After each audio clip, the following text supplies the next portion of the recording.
ईश्वर की प्राप्ति किसे होती है। बड़ी सुंदर कहानी है। एक राजा था, वह बहुत ही न्यायप्रिय और प्रजावत्सल एवं धार्मिक स्वभाव का था।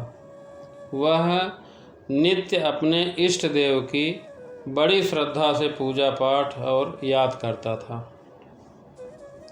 राजा के इतने पूजा पाठ से उनके इष्ट देव ने प्रसन्न होकर उन्हें दर्शन दिए तथा कहा, राजन, मैं तुमसे बहुत प्रसन्न हूँ। बोलो, तुम्हारी कोई इच्छा है तो बताओ।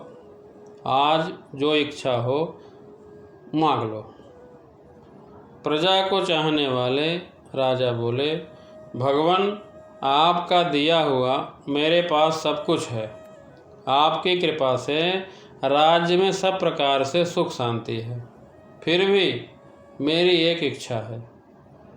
जैसे आपने मुझे दर्शन देकर धन्य किया, वैसे ही मेरी सारी प्रजा को दर्शन देकर आप धन्य कीजिए। भगवान हंसने लगे। भगवान बोले, राजन, यह तो संभव नहीं है। ऐसा कहते हुए भगवान ने राजा को समझाया। परंतु प्रजा को चाहने वाला राजा भगवान से जिद करने लगा। आखिर में भगवान को अपने साधक के सामने झुकना पड़ा और भगवान बोले, ठीक है, कल अपनी सारी प्रजा को उस पहाड़ी के पास ले आना और मैं पहाड़ी के ऊपर से सभी को दर्शन दूंगा। यह सुनकर राजा अत्यंत प्रसन्न हुआ और भगवान को बहुत ढेर सारा धन्यवाद दिया। अगले दिन राजा ने अपने सारे नगर में ढिढोरा पिटवा दिया कि कल सभी पहाड़ के नीचे मेरे साथ चलें।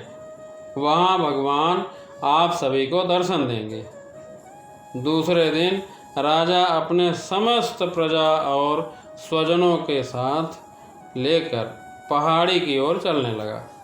चलते चलते रास्ते में एक स्थान पर तांबे के सिक्कों का पहाड़ दिखा।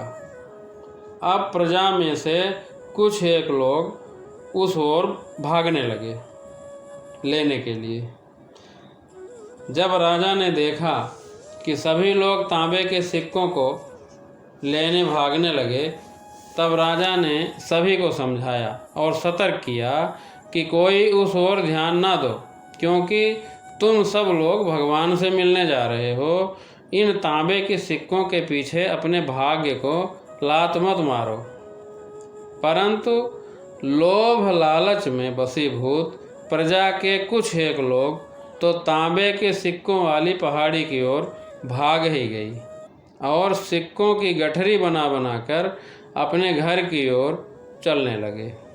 वे मन ही मन सोच रहे थे, पहले ये सिक्कों को समेट लो, भगवान से तो फिर कभी मिल ही लेंगे। राजा खिन्न मन से आगे बढ़े। कुछ दूर चलने पर चांदी का सिक्के का पहाड़ दिखा। इस बार भी बचे हुए प्रजा में से कुछ लोग उस ओर भागने लगे, चांदी के पहाड़ की तरफ, और चांदी के सिक्कों को गठरी बनाकर अपने घर की ओर चलने लगे। भूल गए भगवान को। तांबा मिला, कुछ लोग तांबे को लेके गए। फिर चांदी के सिक्के का पहाड़ मिला, जो बचे खुचे वो सिक्का चांदी का भर भर के अपने घर ले गए। भगवान को भूल गए। उनके मन में विचार चल रहा था कि ऐसा मौका बार बार नहीं मिलता है। चांदी के इतने सारे सिक्के फिर मिले न मिले, भगवान तो फिर कभी मिल ही जाएंगे।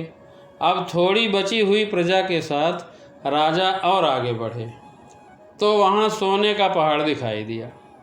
अब तो प्रजाजनों में से बचे हुए सारे लोग तथा राजा के स्वजन भी उस ओर भागने लगे। वे भी दूसरों की तरह सिक्कों की गठरियाँ लाद लाद कर अपने अपने घरों की ओर चल दिए। अब केवल राजा और रानी दो ही शेष बचे। बाकी सभी लोग सिक्के लेकर वापस घर लौट गए। अब राजा रानी से कहने लगे, देखो कितने लोभी हैं ये लोग, भगवान से मिलने का महत्व ही नहीं जानते। भगवान के सामने सारी दुनिया की दौलत क्या चीज़ है। रानी ने कहा सही बात है, और रानी ने भी राजा की बात का समर्थन किया और वह उस ओर बढ़ने लगे जिस पहाड़ी पर भगवान खड़े थे। कुछ दूर चलने पर राजा और रानी ने देखा कि सब तरंगी आभा बिखारता हीरों का पहाड़ है। अब तो रानी से भी रहा नहीं गया। हीरों के आकर्षण से वह भी दौड़ पड़ी और हीरों की गठरी बनाने लगी।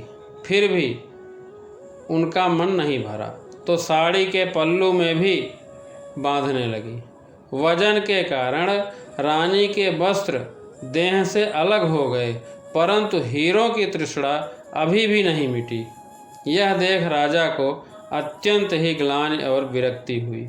बड़े दुखद मन से राजा अकेले ही आगे बढ़ते गए। वहाँ सचमुच भगवान खड़े उनका इंतजार कर रहे थे। राजा को देखते भगवान मुस्कुराए और पूछा, कहाँ है तुम्हारी प्रजा और तुम्हारे परिजन? मैं तो कब से उन सभी से मिलने के लिए बेकरारी से उनका इंतजार कर रहा हूँ। राजा ने शर्म और आत्मग्लानि से अपना सिर झुका दिया। तब भगवान ने राजा को समझाया कि राजन, जो लोग अपने जीवन में भौतिक सांसारिक प्राप्ति को मुझसे अधिक मानते हैं, उन्हें कदाचित मेरी प्राप्ति नहीं होती और वह मेरे स्नेह तथा कृपा से भी वंचित रह जाते हैं। जो जीव अपनी मन, बुद्धि और आत्मा से भगवान के शरण में जाते हैं और सर्वलौकिक संबंधों को छोड़कर प्रभु को ही अपना मानते हैं, वो ही भगवान के प्रिय बनते हैं। बस धन्यवाद।